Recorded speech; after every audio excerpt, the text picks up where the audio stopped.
Well, yeah, we're here at Nightmare Weekend / Animate 2025 with the legend Pam Grier. And Pam, first off, as a Richmond native, I have to ask you, how's Richmond treated you? Have you been here before? Anything like that? I've been here before, not only for, Comic Cons, but I have friends all up and down the South, regarding universities and their children, and who've retired here, who've left California to move to Virginia, West Virginia, the Carolinas. So when I'm here, I try to see everyone when I can. Yeah. If the weather's good. Right. And if we have planes flying. Because we don't eat food on planes anymore, we eat nuts and pretzels, so right. We're good. So I bring my own nuts and pretzels. So well, you're an absolute legend in Hollywood, and Foxy Brown, Coffy, and Jackie Brown. You have so many great roles. And Cinnamon. I played the first female Hannibal Lecter. I loved it. Well, I have to ask you about your career. Kind of as a whole. What do you have any stories you like to tell from your career? Do you have any favorite things that just stand out?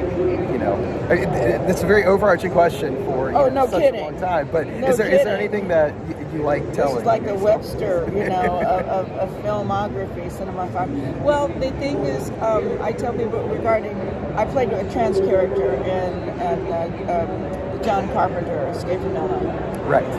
Or Las Palmas, who was a man with Kurt in the past, his snake Plissken.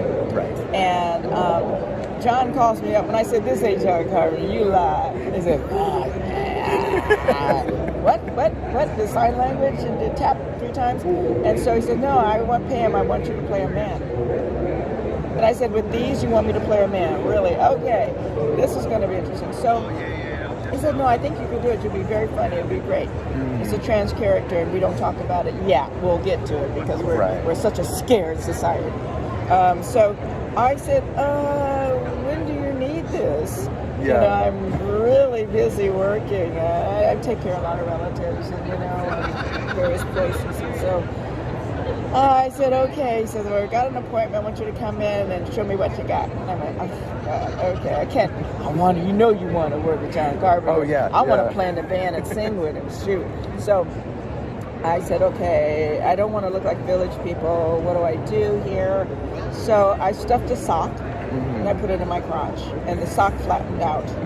And I was like, "Oh no, I can't walk in there with a flat penis. What am I going to do? Oh my gosh." So I said, "Give me a minute. I got to go in my car, take the sock out, and drive and look for a store, vegetables, cucumbers, sausages, whatever, toys or whatever that'll, make me look like a man with a bulge." Right. Because you guys look at each other's bulge. I learned that. I did not know. So I went to the vegetable department of a supermarket a block away from Warner Brothers, where they're having a meeting, and I ran in there, and they're thinking I'm running in to rob the store of vegetables, and they're watching me, and I'm going, "Okay, I gotta find vegetables that are going to look like either a boyfriend or someone that I dated in the past is going to curve to the left or curve to the right." And then I said, "Oh my God, I can't disappoint John Carpenter. He's expecting me to look like a man, So I saw these vegetables. Summer squash was yellow and it curved, but it had a bulb. It looked like it had an infection. So I said, I can't use that. And then the cucumber, it was too thick. I said, I want to walk out of here not limp, like Captain Ahab from Moby Dick with a wooden leg, drag a cucumber across the floor." And I said, "Okay, that's a zucchini. I got to find a zucchini that's about who looks like a boyfriend, 6, 7, 8 inches. What do I need here?" And the security's watching me. Security is watching me hold vegetables up against my crotch to see which is the right, Yeah. And I'm like, "Oh my God, okay, I'm going to buy all of it, I swear." I bought all these vegetables and threw it in the car. And I selected this one that was particular. I'm not going to tell you which boyfriend it was. Right. But anyway, it was a good size, and it wouldn't, the tension of my leggings would hold it in, and it wouldn't mash up, So I put it in my leggings, and it looked pretty good. It looked pretty realistic. It reminded me of a boyfriend. So I walked in like a brother, "Hey, what's up? How you doing? Hey, motherfucker, shit, what's up?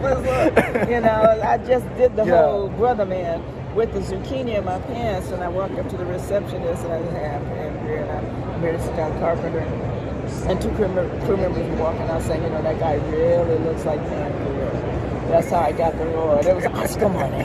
They paid me, and when I walked in, and instead of knocking on the door like a lady, I went bam, bam, bam, like a brothers, that has no manners. Yeah. And so John opened the door, and he immediately looked down at my zucchini. And he started laughing like crazy. And coughing and choking. I thought I'd given him a heart attack. He was just so enamored that I'd worked so hard to play a dude, a brother, a homie, a vato, and so, and then he's laughing. He says, Kurt, come, meet Pam. So Kurt comes over and looks directly at me. I said, you guys just look at guys' dicks, right? Is that what it is? Or zucchinis in my case. They laughed so hard. He gave me the job right there on the spot. And he laughed, and I said, that's what you do. Yeah. When someone of his caliber and culture, and I just said, and it's like Oscar money, and here, ladies, the zucchini is my award, thank you very much.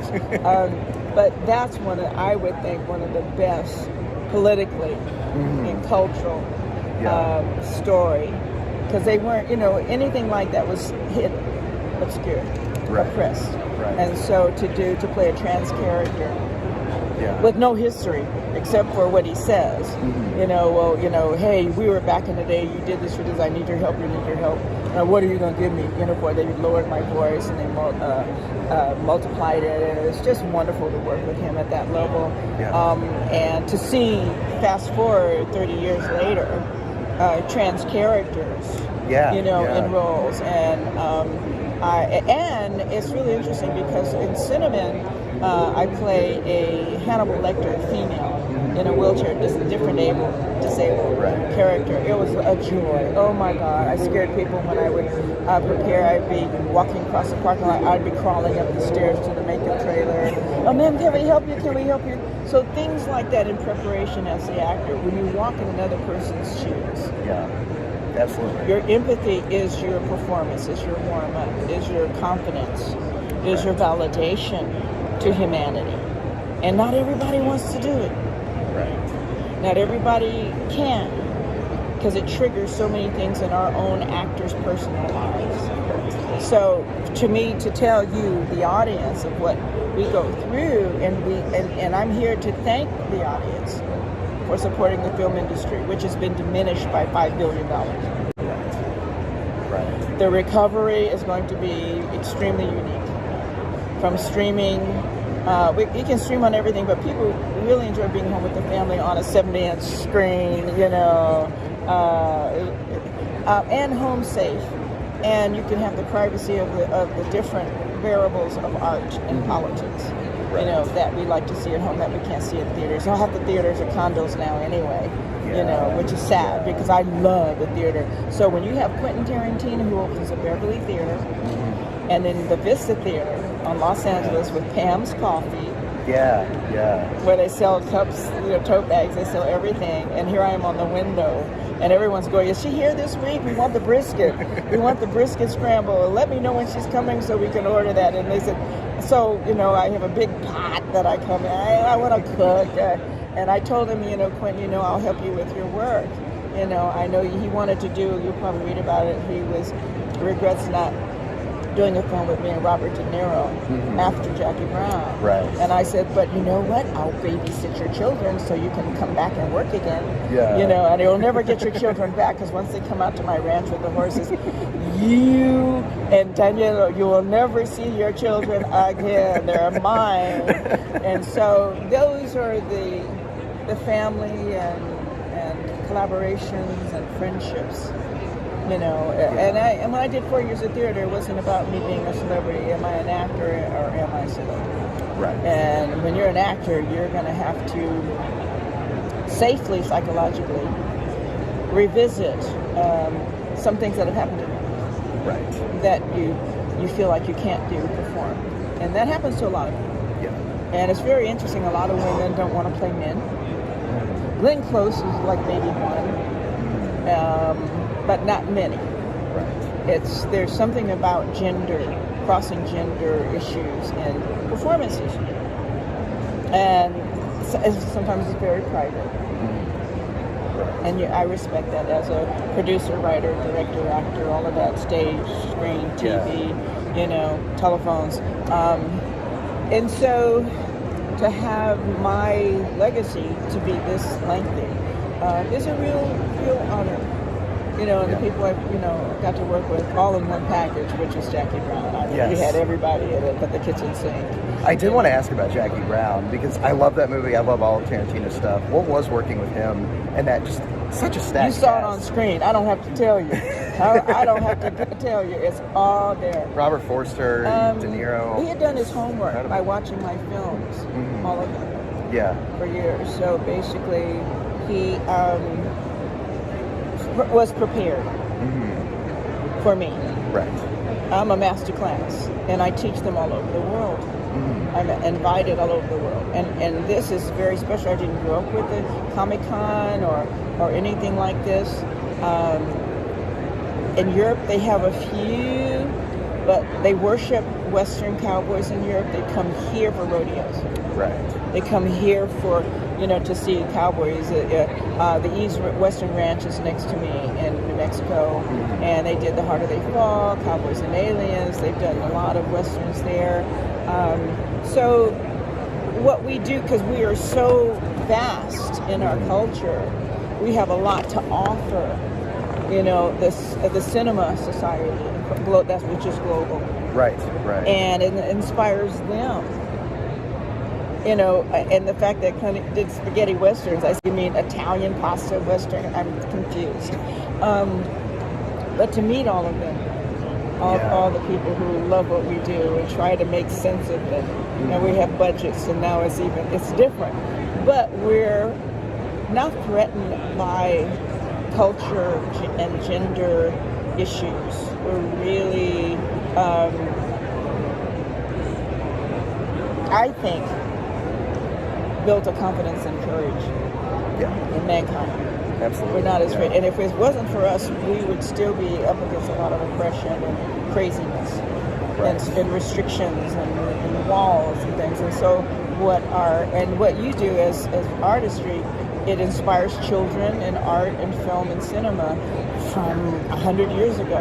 Just walk through here. I have to walk through and say hello to everyone and look, I want that, I gotta get that, I get a box, I gotta get that. I do my shopping as well. And when you do the Star Wars, you buy the saber. You knew I had to buy the saber and take it with me on the plane. They say, what you gonna do with that? Well, I'm not gonna hijack the plane with a lightsaber. But they say, where to get it? So it's Star Wars, George Lucas, everybody, Spielberg, Cameron, it's such exploration, adventure, and I love that. How can you miss it? Yeah. So I think I have encompassed everything for this interview. Thank you very much. You have. Adam, thank you very much for wanting to, ask me one question and I give you 30 answers. That was awesome. That was everything I was going to ask. But the reality is, people ask me questions that I don't see, but I've been given so much folklore, which are lies, when people are drunk. We had a grandpa that owned a bank in the Wells Fargo stagecoach, and God. And I said, I own Wells Fargo, and it's like,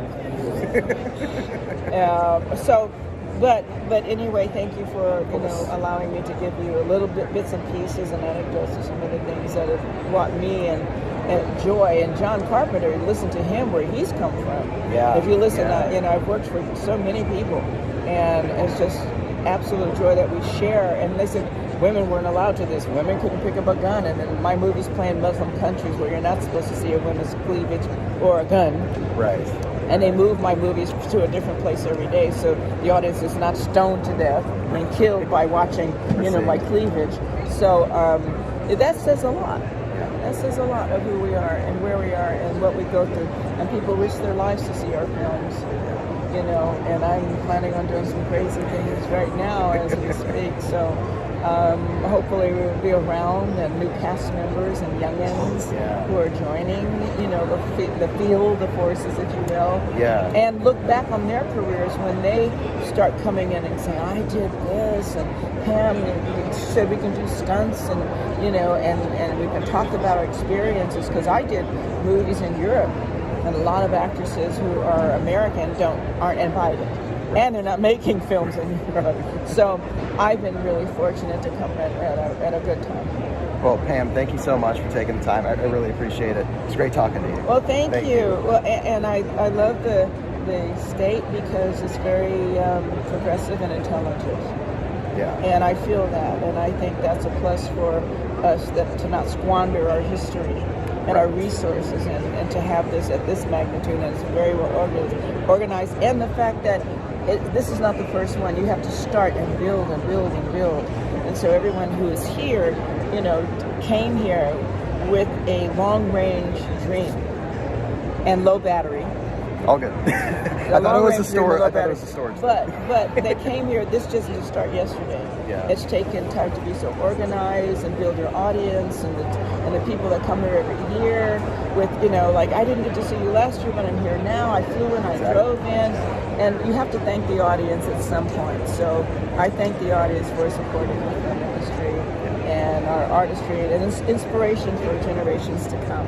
So thank you, Adam. It was nice interviewing you. Maybe we'll do it again. Yes. When I come back. So, you know, hopefully you'll bring your kids and stuff, and your dog.